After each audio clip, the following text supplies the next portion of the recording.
My worst job ever was working at Walmart. I worked there only for a few months. I hated every minute of it, honestly. I didn't get along with a lot of my coworkers.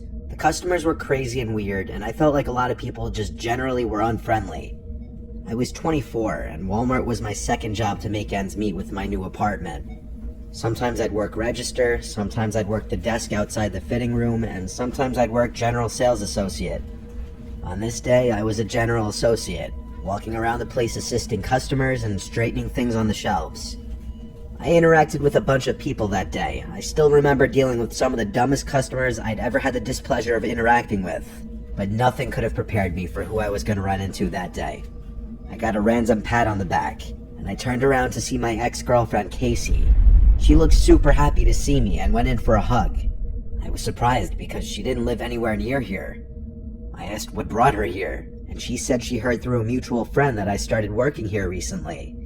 Casey and I did not leave off on good terms at all. She had been harassing me for a while since I had broken up with her, and I had to end up blocking her on everything to get her to stop. She was insanely controlling throughout our relationship, and downright obsessive, bipolar, and paranoid. And after I ended things with her, she wouldn't stop trying to contact me and meet up with me to talk things out, even though we had talked things out multiple times.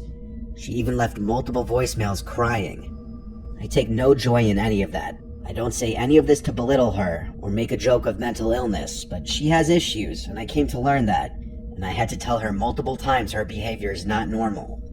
Her finding out I got this job and coming to my place of work I was not okay with. Even though I hugged her back and was cordial at first in this interaction, I eventually cut the crap and said, "Why are you here?" The fake friendliness stopped here on both sides. Her face got more serious, and she started telling me that it's really messed up that I block her out of my life like this. I told her this is the exact kind of behavior that made me block her. Showing up to my job is not normal. Then I started asking her which mutual friend told her that I worked here. She claimed that's irrelevant, and I assured her it most certainly is not irrelevant, because I didn't believe that anyone told her where I work. I had broken up with Casey many months ago. She should have had no way of knowing about my new job or apartment, and I was confident none of my friends were even in contact with her anymore.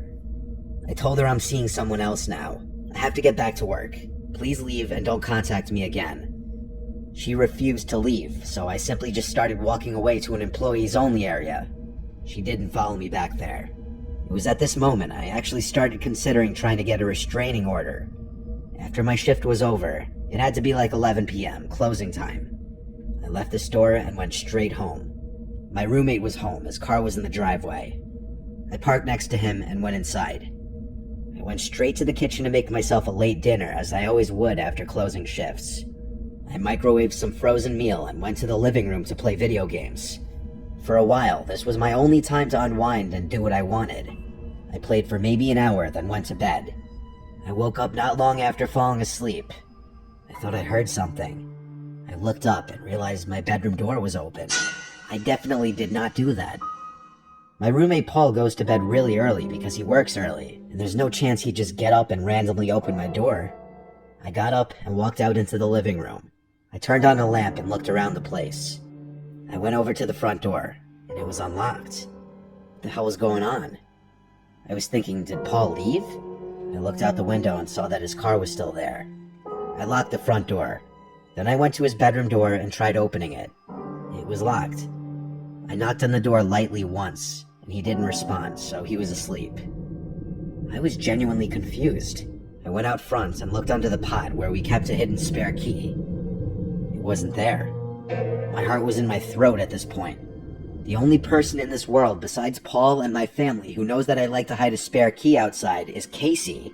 I checked at least 5 times under the pot, even checking the surrounding area on the chance that maybe it was kicked out of place or something. I went back inside the house and shut the front door. I went to the knife holder in the kitchen, and the biggest knife was missing. My phone was still in my bedroom. I had to be smart about this. I tiptoed to my bedroom door until I was close enough to grab the doorknob as fast as I could and slam it shut from the outside. I screamed as loud as I could for Paul. He erupted from his room, obviously confused, and there were suddenly bangs on the bedroom door from the other side, along with Casey's voice saying, "I'm sorry, let's talk." I held the door closed with all my might as she kept trying to pull it open. Paul called the police as I held the door. After a few minutes of this, Casey stopped trying to pull the door open, and she was hysterically crying on the other side of the door. Finally, the police arrived and came inside. I moved away from the door, and the officers made sure Casey dropped the knife before she came out. She was of course arrested, and I didn't even have to press charges. She was charged by the state for, I believe, burglary in the 2nd degree, and she's currently serving a pretty lengthy prison term for this. I'm honestly shocked she didn't get charged for attempted murder. It's a sick situation all around. I don't know when she'll be out. I'll have been long moved out of this place by then. My biggest regret is not catching the red flags with her early on.